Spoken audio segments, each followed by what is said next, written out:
Canal treatment begins with the standard drill to access the inside of the tooth. Slower speed round drills can then be used to remove decay and to expose the canals. Tiny files are then used to remove the contents of these canals. The manual method of root canal treatment involves using increasing file sizes that gently clean and shape these canals. A tooth may have one or more canals. Using the manual treatment method of filling the canals involves checking the cone size, then placing rubber cones covered with a liquid sealer into the canals. Once enough cones have been placed, spreading instruments can then be used to compact the cones even further. After the canal is tightly sealed, the excess rubber cones can be removed with a heated instrument. The heated instrument can also be used to heat and compact the cones to better fill the canal space. For optimum treatment, one or more posts may be placed to strengthen the tooth and retain the filling. In this case, a light-cured resin is used to fill the space. It's soft when placed in the tooth and hardened with a bright light. At this point, the tooth is still in a weakened state and can break with heavy biting. The best treatment usually involves preparing the tooth and covering it with a full crown, sometimes called a cap. Any pathology at the tip of the root should disappear with time, and the tooth will be saved.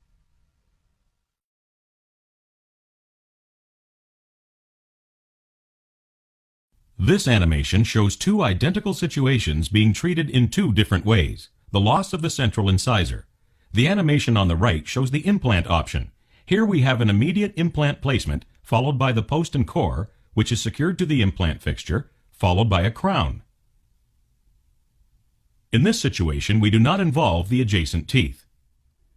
On the left, we have the bridge option. Here we must cut down the adjacent teeth. There is significant tooth reduction, and the teeth may become sensitive or even need root canal treatment at this early stage of the process. A bridge, which is basically two crowns with a tooth in the middle, is cemented on top of these prepared teeth.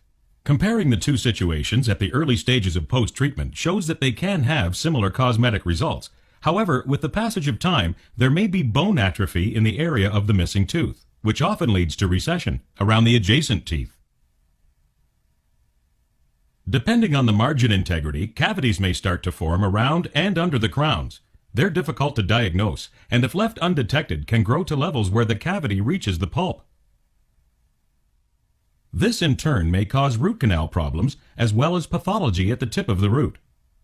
With continued destruction of the tooth will have fractures, mobility, and often associated infections.